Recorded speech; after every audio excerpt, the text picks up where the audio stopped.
Assalamualaikum warahmatullahi wabarakatuh.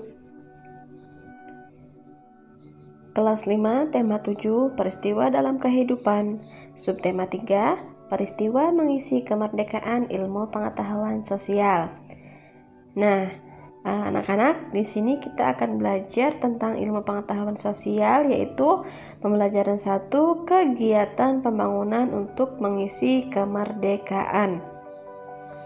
Tujuan dan cita-cita Indonesia yang tercantum dalam Pancasila dan Undang-Undang Dasar 1945 yaitu mewujudkan keadilan dan kemakmuran yang merata bagi masyarakat Indonesia secara material maupun spiritual. Tujuan dan cita-cita tersebut menjadi dasar pembangunan nasional Indonesia setelah kemerdekaan. Nah, pembangunan dapat diartikan sebagai suatu proses yang dilakukan oleh manusia untuk memperbaiki tingkat kehidupannya secara material maupun non-material atau spiritual. Usaha untuk menciptakan kemakmuran dan kesejahteraan rakyat yang hasilnya dapat dinikmati oleh seluruh rakyat secara adil dan merata. Nah, ini merupakan tujuan dari pembangunan itu ya, menciptakan kemakmuran dan kesejahteraan rakyat yang hasilnya dapat dinikmati oleh semua rakyat ya secara merata. Rancangan pembangunan di tiap negara memiliki perbedaan. Hal ini terjadi karena adanya perbedaan kemampuan ekonomi negara dan kebutuhan masyarakat di negara tersebut.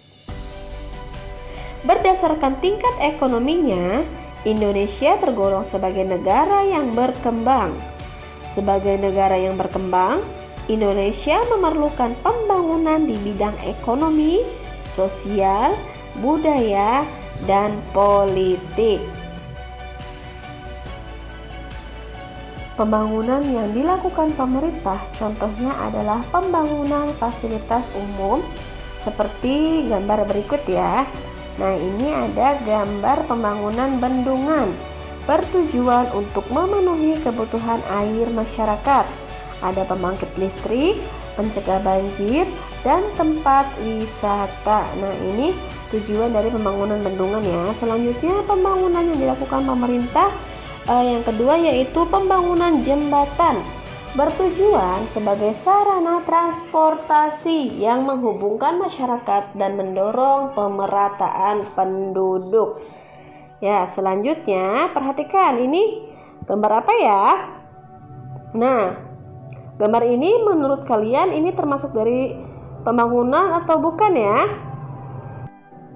Menurut kalian apa tujuan dari pembangunannya ya? Oke, selanjutnya di sini ada sejarah lahirnya Pancasila. Mulai terdesaknya posisi Jepang dalam Perang Asia Timur membuat parlemen Jepang mulai menjanjikan pemberian kemerdekaan kepada wilayah jajahannya di Hindia Timur atau Indonesia. Untuk menindaklanjuti hal tersebut, maka dibentuklah BPUPKI, yaitu Badan Penyelidik Usaha-Usaha Persiapan Kemerdekaan Indonesia pada tanggal 1 Maret 1945. Nah, diingat-ingat ya singkatan dari BPUPKI. BPUPKI dibentuk dengan tujuan untuk mempelajari dan menyelidiki hal-hal penting yang berkaitan dengan pembentukan negara Indonesia. Sidang pertama BPUPKI yang dilaksanakan pada tanggal 19 Mei sampai tanggal 1 Juni 1945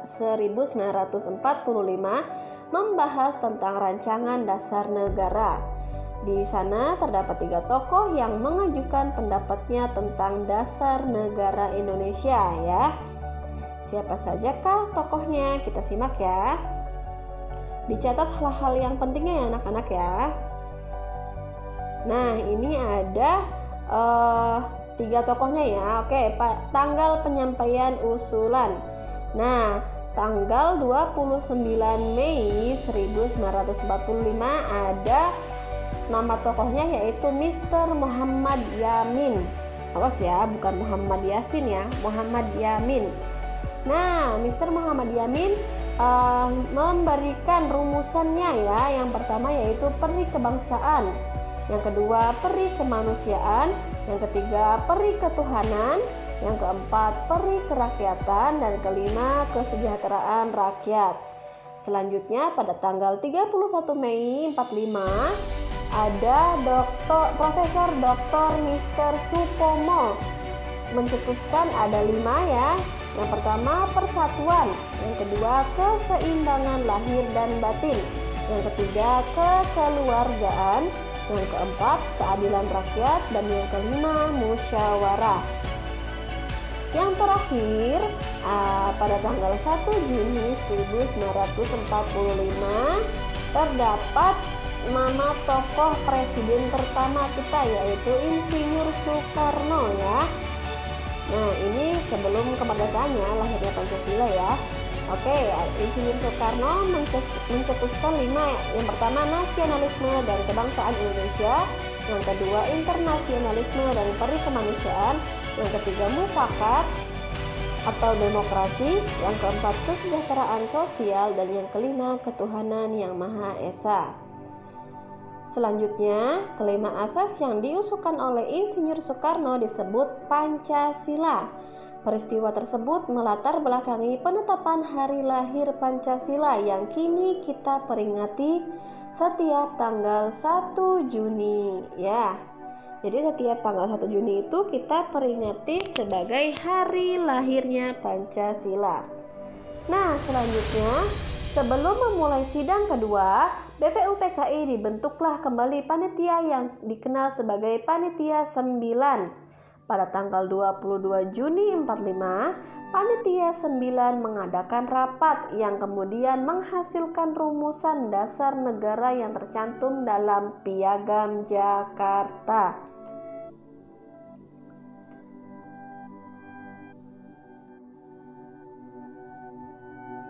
Setelah mendapat beberapa perubahan, Pancasila sebagai dasar negara akhirnya pada tanggal 18 Agustus 45 dituliskan dalam pembukaan Undang-Undang Dasar 1945 yang berbunyi 1. Ketuhanan yang Maha Esa, 2. Kemanusiaan yang adil dan beradab, 3. Persatuan Indonesia, 4. Kerakyatan yang dipimpin oleh hikmat kebijaksanaan dalam permusyawaratan perwakilan, 5. Keadilan sosial bagi seluruh rakyat Indonesia.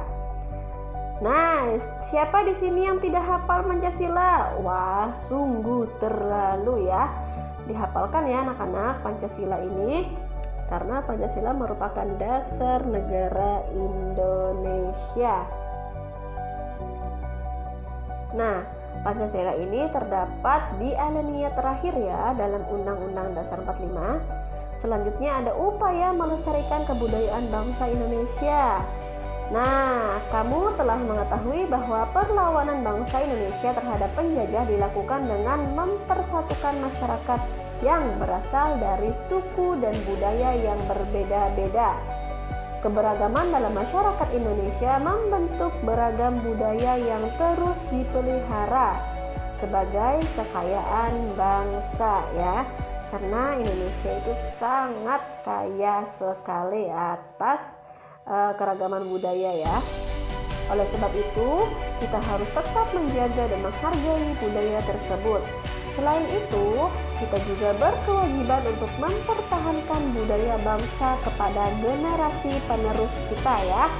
Perbedaan budaya sebaiknya tidak menjadi bahan perselisihan dan pertentangan. Kita harus menghormati budaya dari daerah lainnya karena kita satu tujuan kita ya untuk tanah air Indonesia. Nah, hal tersebut bertujuan untuk menjaga kedaulatan negara dan ketentraman dalam hidup bermasyarakat.